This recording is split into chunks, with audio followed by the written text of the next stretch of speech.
Hello, everybody, and good morning. Welcome to the Top Producer Show.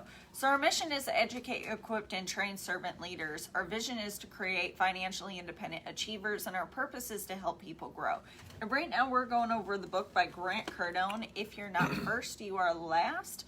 And we are on chapter 16 today, which is Advance and Conquer Attitude. So, before we jump into this, we need to invite some people onto here. Like the show? Yep, apparently the kitties think they need to be on the show too. Always have to be involved. Oh,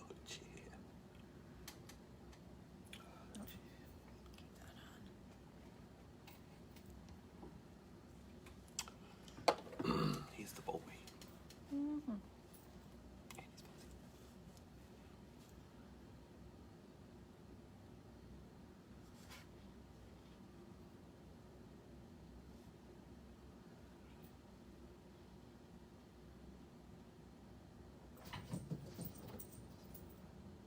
Oh my. She's feisty. Mm-hmm.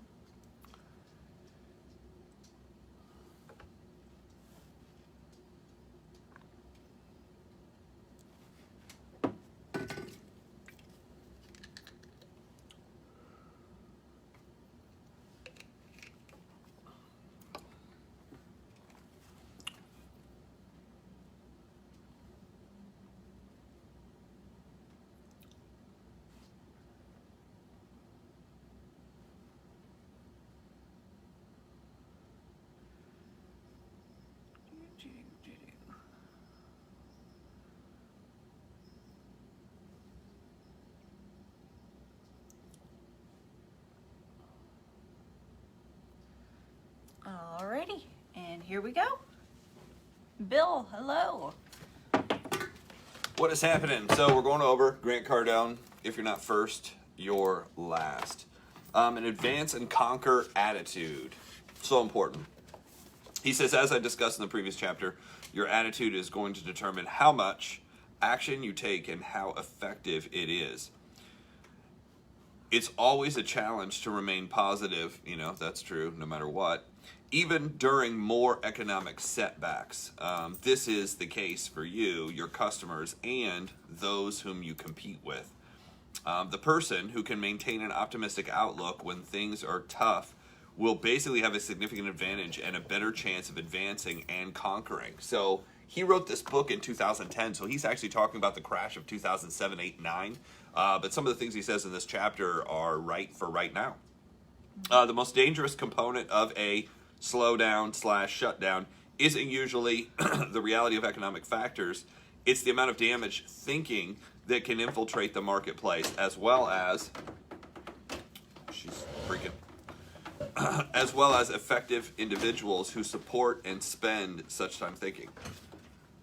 While bad attitudes never show up on a profit and loss statement, the other door's open over there, they'll always have something they'll always have something to do with the bottom line.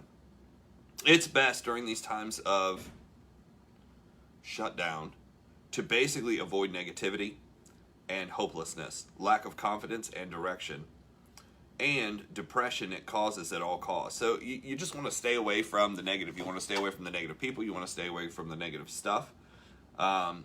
Prospects and clients will sense any pessimism on your part and will interpret these actions as these done. I mean, basically you come in negative and they're like, yeah, this isn't going to work anyway. I thought this was going to work. I knew this wasn't going to work. We weren't going to work.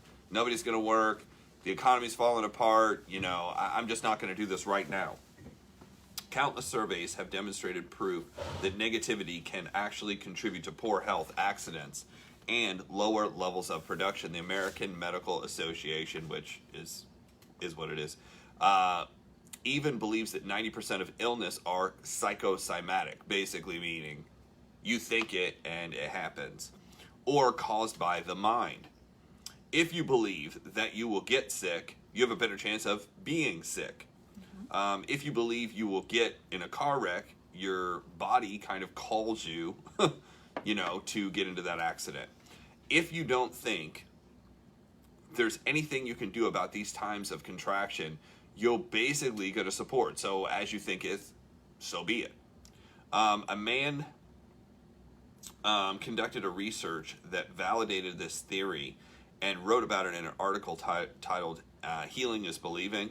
Placebo is any treatment that is basically devoid of a specific ingredient, the patient's symptoms of disease. That's how we can tell the effect on a patient. A placebo can be nothing more than a sugar pill or a fake surgery. Therapy can even be effective just because people think it that way.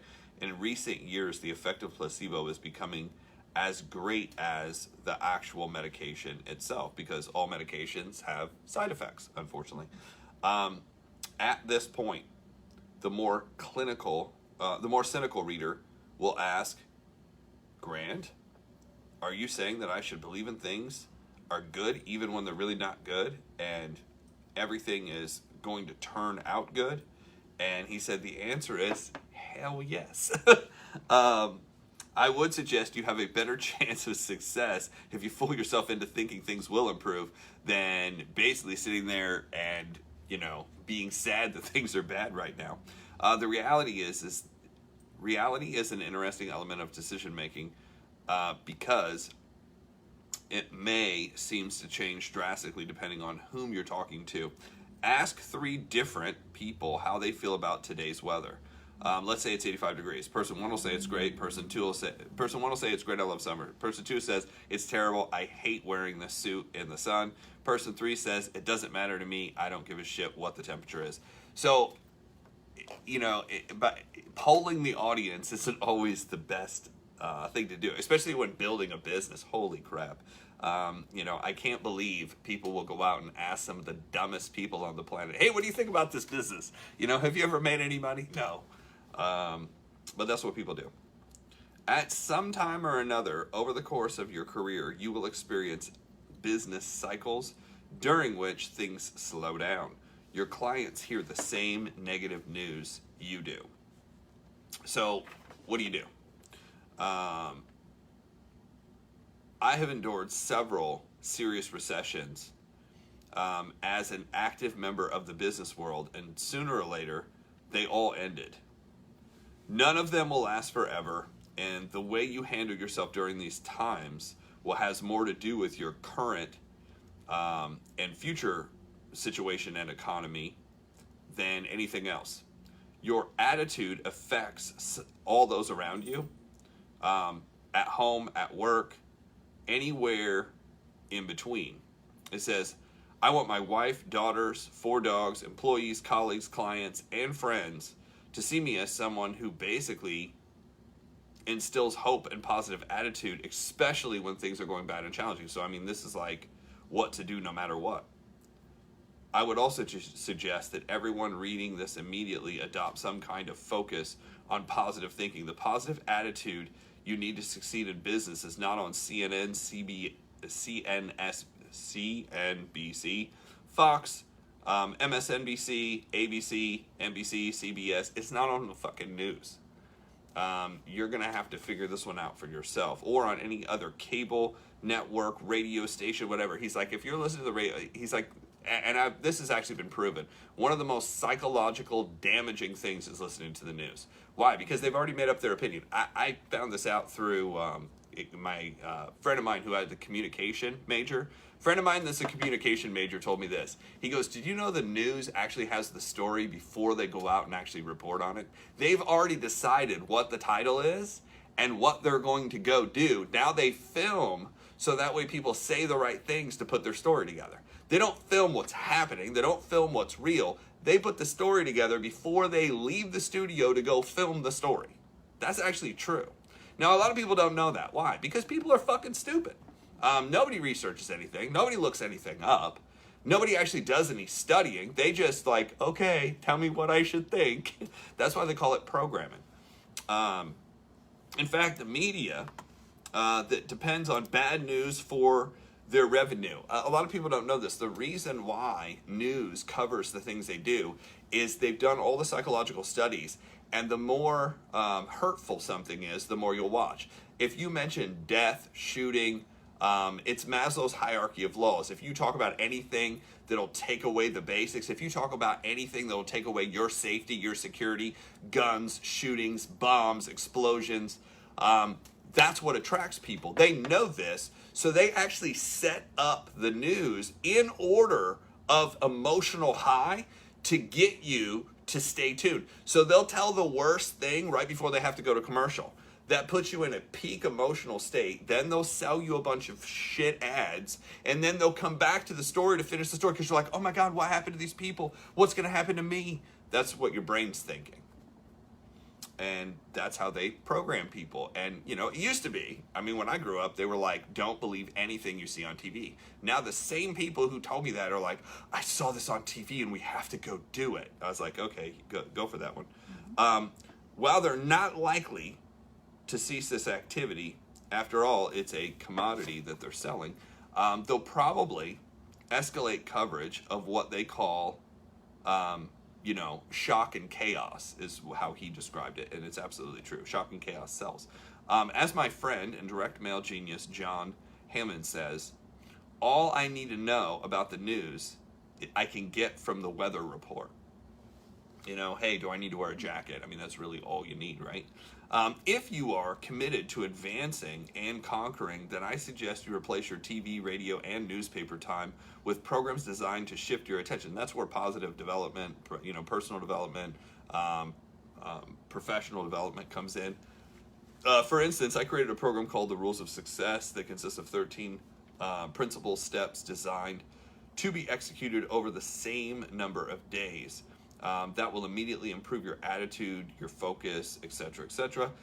This does not mean that I don't watch TV at all. I just pick the programs and limit. I mean, we just shut it all off. He's like, I spend time, watching such things as Planet Earth, the Food Network. He said different types of, athletics, ball games.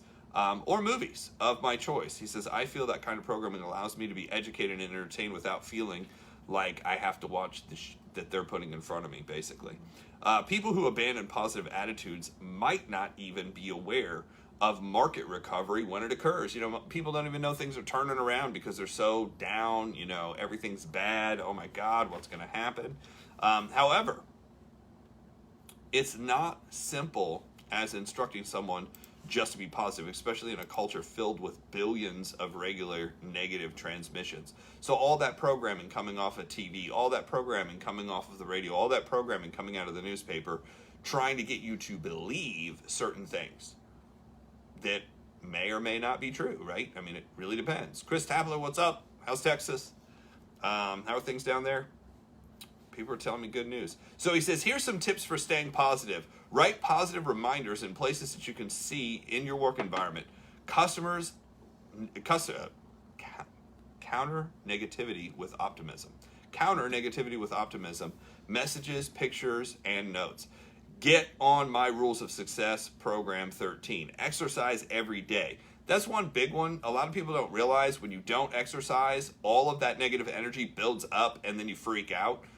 You're like, I can't sleep. Yeah, that's because all the energy that you should be using to go do something is basically built up. That's why if you can't sleep, you stay up late, you fidget, you're nervous. People have, anxiety. I'm like, yeah, your anxiety is couch disease. Get off the couch, stop watching TV, go do something, go move around. See, when you work out hard, you can't watch TV. You like 5 minutes of TV and then you're out cold. Your body's like, okay, I got to recover.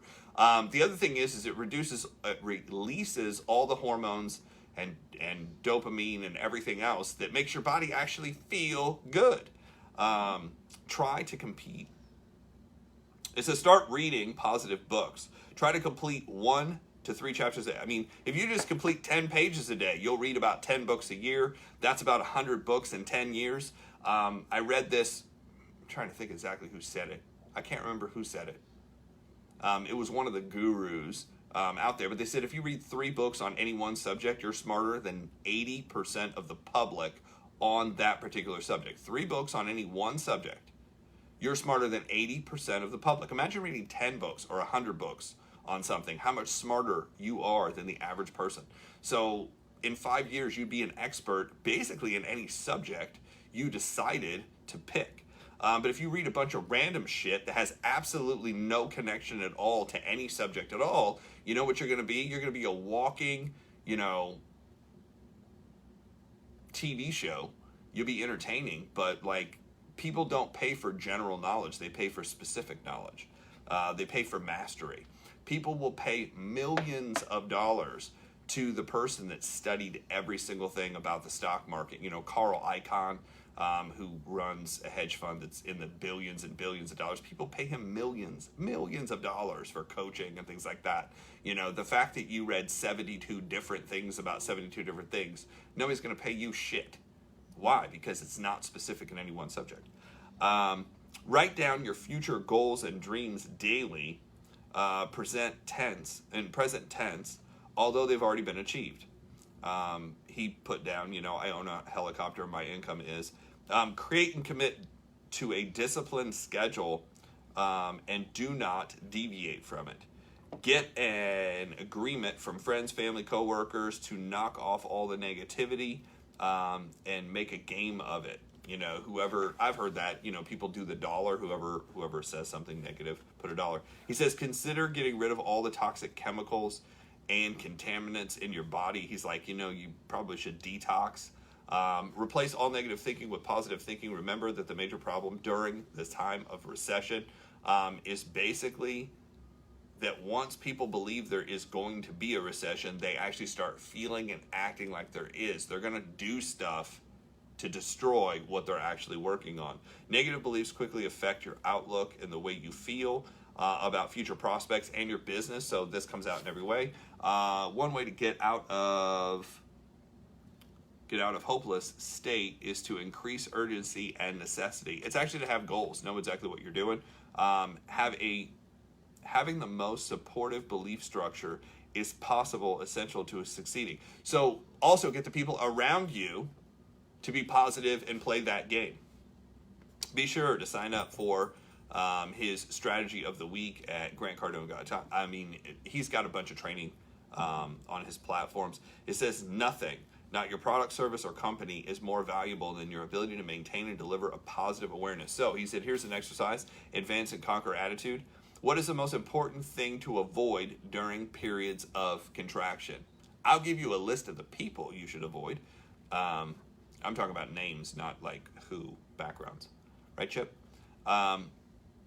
What will happen to those who don't keep a good attitude when the market turns around? It's not pretty. I've seen it happen. What things can you do to stay positive each day? Have a schedule, work out, personal development, something to listen to, something to read, and then go work out. When you're doing all those things, you don't have time to hang out with negative people. One of the worst things is you've got time, so now you're going to hang out with these dumbass people who have no goals, they have no mission in life. They're warm and fuzzy. You know what they're going to say and how they're going to say, and they're going to laugh at your jokes and this, that, and the other thing. Being comfortable is probably the number one reason why people don't succeed. It's not a big obstacle. It's not they grew up in the wrong place. It's not the neighborhood. It's not the people, destroying things around them. It's just being comfortable. That's actually more scary. It's like, it's not too bad, so I'll just kind of hang out with these people. Write down 2 examples of people who proved that success is possible even during difficult times. What do you admire about them? So that's what we got. Your freedom financial plan is going to be chapter 17. That's going to be tomorrow. We are on the book. I just showed the back of it. If you're not first or last by Grant Cardone. What else? All right. So if you guys haven't yet, you want to go to the Top Producer Show Facebook page and you want to go join that page, and also go join us on YouTube and subscribe to there, because each one of these videos is going to be uploaded to that, so that way you guys can go back and rewatch this. So with that, that's what we have for you guys today, and we will see you tomorrow.